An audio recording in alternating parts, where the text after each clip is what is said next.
ಸಿಕ್ಕಾಪಟ್ಟೆ ಊರುಗಳಿಂದ ನೆಂಟರು ಬಂದಿರ್ತಾರೆ. ಕೆಲವು ಕಡೆ ಎಲ್ಲ ನಾವು ಹೋಗ್ತೀವಲ್ಲ, ಗೌತಮಪುರ ಅಲ್ಲೆಲ್ಲ ದಾಟಕ್ಕೆ ಆಗೋದಿಲ್ಲ, ಒಂದೊಂದು ದಿನ ಬ್ಲಾಕ್ ಹಾಕೋದು ರಸ್ತೆ.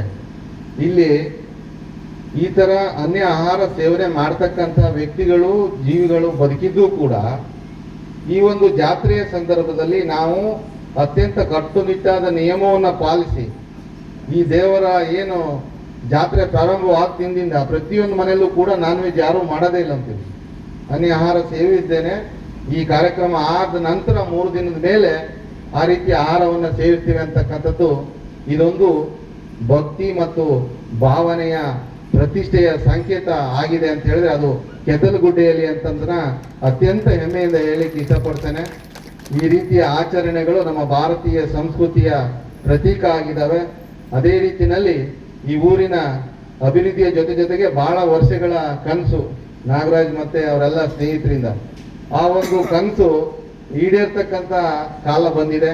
ಈಗಾಗಲೇ ಕಟ್ಟಡದ ಸ್ಲ್ಯಾಬ್ ಇತ್ತು.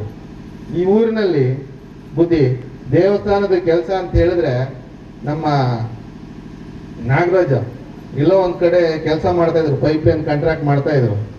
ಆ ದೇವಸ್ಥಾನದ ಇದಿದೆ, ಸ್ಲ್ಯಾಬ್ ಇದೆ ಅಂತ ಹೇಳಿದ್ರೆ 2 ದಿನ ಯಾರ್ಯಾರು ಊರಿಂದ ಹೊರಗೆ ಬರಲಿಲ್ಲ.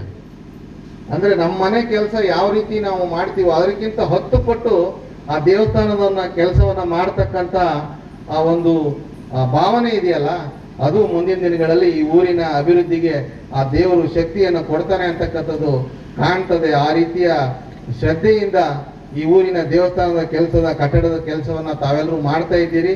ನಾನು ಕೂಡ ಪ್ರತಿ ವರ್ಷ ಈ ಒಂದು ಕಾರ್ಯಕ್ರಮದಲ್ಲಿ ಭಾಗಿಯಾಗಿ ನಿಮಗೆ ಕೈಲಾದ ಸಹಕಾರವನ್ನು ಕೊಡ್ತಾ ಇದ್ದೇನೆ.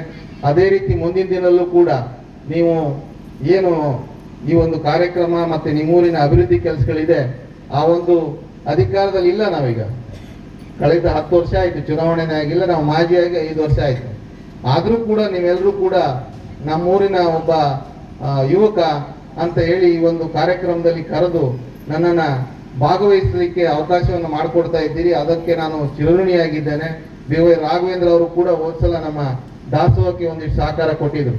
ಈ ಸಲನೂ ನಾನು ಸಹಕಾರ ಕೊಡ್ತೇನೆ ಅಂತ ಹೇಳಿದ್ದಾರೆ. ಆದರೆ ದೆಹಲಿಯಲ್ಲಿ ಅವರಿಗೆ ಸೆಷನ್ಸ್ ನಡೀತಾ ಇರೋದ್ರಿಂದ ನನಗೆ ಭೇಟಿ ಮಾಡೋಕ್ಕಾಗೋದಿಲ್ಲ. ನಾನು ಆ ಒಂದು ದಾಸೋಹ ಸೇವೆಗೆ ಏನು ನಾನು ಸಲ್ಲಿಸಬೇಕು ಅದನ್ನು ಸಲ್ಲಿಸ್ತೇನೆ ಅಂತಕ್ಕಂಥ ಮಾತನ್ನ ಹೇಳಿದ್ದಾರೆ. ಅದೇ ರೀತಿ ಗೋಪಾಲಕೃಷ್ಣ ಬೇಳೂರವರು ಕೂಡ ಈ ಒಂದು ಕಟ್ಟಡ ನಿರ್ಮಾಣಕ್ಕೆ ಸಹಕಾರವನ್ನು ಕೊಟ್ಟಿದ್ದಾರೆ. ಆ ರೀತಿಯಲ್ಲಿ ಈ ರಾಜಕೀಯ ಪ್ರತಿನಿಧಿಗಳು ಎಲ್ಲರೂ ಕೂಡ ಈ ಊರಿನ ಅಭಿವೃದ್ಧಿಗೆ ಸಹಕಾರವನ್ನು ಕೊಡಬೇಕು ಅಂತ ಹೇಳಿ ವಿನಂತಿಯನ್ನು ಮಾಡ್ತಾ, ಶಕ್ತಿ ಮತ್ತೆ ಅಧಿಕಾರ ಬಂದಾಗ ಗುರುಗಳ ನಿಮ್ಮೆಲ್ಲರ ಆಶೀರ್ವಾದದಿಂದ ಮುಂದಿನ ದಿನಗಳಲ್ಲಿ ನಿಮ್ಮೂರಿನ ಅಭಿವೃದ್ಧಿ ಕೆಲಸದಲ್ಲೂ ಕೂಡ ನಮಗೆ ಕೈಲಾದ ಸಹಕಾರವನ್ನು ಮಾಡ್ತೇನೆ ಅಂತ ಹೇಳ್ತಾ, ಈ ರೀತಿಯ ಒಗ್ಗಟ್ಟು ಎಲ್ಲ ಜಾತಿ ಧರ್ಮದವರು ಸೇರಿ ಒಂದು ಊರಿನ ಜಾತ್ರೆ ಮಾಡ್ತಕ್ಕಂಥದ್ದು ಬಾಂಧವ್ಯದ ಸಂಕೇತ. ನಾವೆಲ್ಲರೂ ಕೂಡ ಅಣ್ಣ ತಮ್ಮಂದರ ರೀತಿಯಲ್ಲಿ ಜಾತಿ ಭೇದವನ್ನ ಮರೆತು ನಡಿಬೇಕು ಅಂತಕ್ಕಂಥದ್ದಕ್ಕೆ ಈ ಒಂದು ಕೆದ್ದಲಗುಡ್ಡೆಯ ಈ ಒಂದು ಕಾರ್ಯಕ್ರಮ ಸಾಕ್ಷಿಯಾಗಿದೆ. ಮುಂದಿನ ನಮ್ಮ ಯುವ ಪೀಳಿಗೆಗೆ, ಮಕ್ಕಳಿಗೆ ನಾವೆಲ್ಲರೂ ಒಟ್ಟಾಗಿ ಹೋಗ್ಬೇಕು ಅಂತಕ್ಕಂಥದ್ದನ್ನ ತೋರಿಸ್ತಕ್ಕಂಥ ಕೆಲಸವನ್ನ ಈ ಊರಿನ ಯುವಕರು ಮತ್ತು ನಾಗರಾಜ್ ಅವರ ತಂಡ ಮಾಡ್ತಾ ಇದೆ.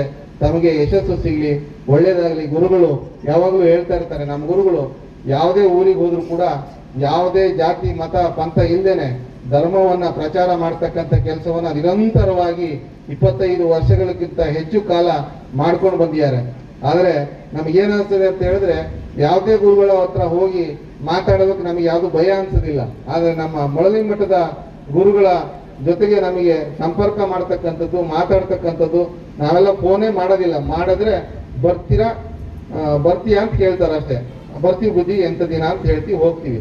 ಆ ರೀತಿಯಲ್ಲಿ ಒಂದು ಭಯ ಭಕ್ತಿಯನ್ನ, ಗುರು ಅಂದ್ರೆ ಯಾವ ರೀತಿ ಇರಬೇಕು ಅಂತಕ್ಕಂಥದ್ದನ್ನ ತೋರಿಸ್ಕೊಟ್ಟಂತಹ ನಮ್ಮ ಗುರುಗಳು ಯಾರು ಇದ್ರೆ ಅದು ನಮ್ಮ ನಾಗಭೂಷಣ ಶಿವಾಚಾರ್ಯ ಸ್ವಾಮಿಗಳು ಅಂತಕ್ಕಂಥದ್ದನ್ನ ಅತ್ಯಂತ ಹೆಮ್ಮೆಯಿಂದ ಹೇಳ್ತೇನೆ. ಗುರುಗಳಿಗೂ ಕೂಡ ಆರೋಗ್ಯ ಆಯಸ್ಸು ಹೆಚ್ಚಾಗಲಿ. ಮುಂದಿನ ದಿನಗಳಲ್ಲಿ ಇನ್ನೂ ಹೆಚ್ಚು ಒಂದು ಧರ್ಮ ಪ್ರಚಾರವನ್ನ ಮಾಡ್ತಕ್ಕಂಥ ಅವಕಾಶ ಸಿಗಲಿ, ಇನ್ನೂ ಹೆಚ್ಚು ಅವಕಾಶ ಸಿಗಲಿ ಅಂತ ಹೇಳಿ ಆ ದೇವರಲ್ಲಿ ಪ್ರಾರ್ಥನೆಯನ್ನ ಮಾಡ್ತಾ ಅವಕಾಶಕ್ಕಾಗಿ ವಂದಿಸಿ ನನ್ನ ಮಾತನ್ನು ಮುಗಿಸ್ತೇನೆ. ಜೈ ಹಿಂದ್. Thank you.